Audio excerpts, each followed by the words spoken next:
I think of myself as a mentor to the students. We're developing scientists. I see my role as guiding them through that process and preparing them to think independently as scientists. My name is Dr. Isaac Ligocki. I'm an assistant professor of biology at Millersville University, and I've been here 4 years now. My students get the opportunity to do research. Students working in my lab aren't just kind of minions doing what I want them to do and doing tasks I don't want to do. They're actively involved in every stage of the process. Students are actually involved in collecting the data, evaluating the data, and they present the data too. So really getting an experience that most undergraduates don't have.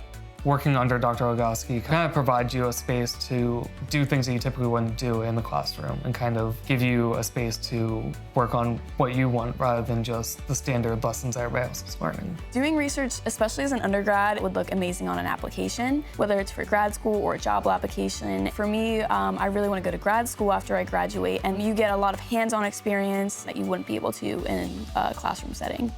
Getting involved in research, taking students to conferences, has been similarly beneficial to me. I've grown immensely professionally from those interactions. It's provided opportunities for me to really strengthen my abilities both as a scientist and as an educator. We currently have several projects going on with students. The largest one focused on this type of fish called mosquito fish, a globally introduced invasive species. They're called mosquito fish because they tend to eat mosquito larvae, and so they've been introduced on every continent except for Antarctica as a means to reduce mosquito populations and more specifically diseases that mosquitoes carry.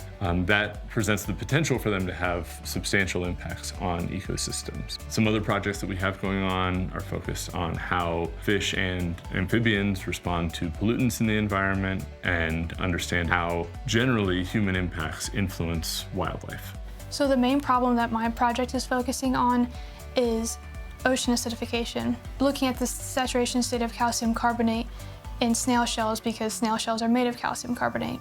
If my hypothesis is correct and these snail shells will be weaker, then they are at higher risk for predation, then their populations will decline. So this project that we're working on deals with PFAS, which stands for per and polyfluoroalkyl substances. PFAS are considered forever chemicals, which basically means that they don't naturally break down. And that causes a lot of problems for both wildlife and as well as humans. Last summer, I worked on a grant to study the morphology and behavior of native and a non-native fish. And then my senior year, I did a project studying the sexual selection of striped killifish. I'm kind of like the lead role on the wood frog project. We last semester got a bunch of wood frog eggs and we raised them as tadpoles and then we exposed them to estradiol, which is an estrogen compound. So I have someone on my team that is focusing more on the behavioral aspect where I am doing more of the hormonal analysis of the frogs.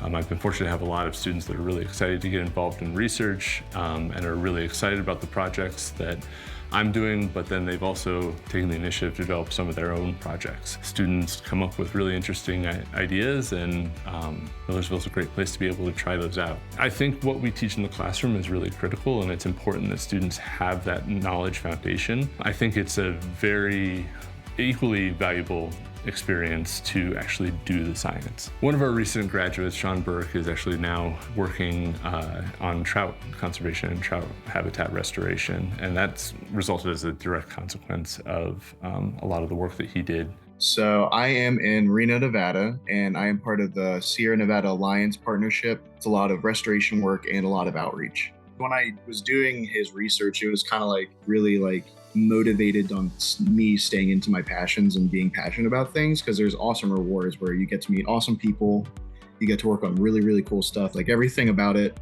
except a little bit of writing it out, it's super fun. And it just brings me joy. Dr. Ligocki's been very open to what I want to do, and it just kind of gives me guidance along the way to tweak our ideas so that they can be actually developed in the research sense. He's very personable. He not only wants you to learn and wants you to succeed, but he gets excited about what you're doing. He's also very flexible and lenient, which I appreciate. I'd say he's probably the best professor I could have worked with, with this project. He's a professor that you're not scared if you make a mistake. If you make a mistake, you go up to him and you tell him and he's like, it's okay, it's happened to the best of us. You're not scared to talk to him. He's super relaxed, and I really like that about his lab.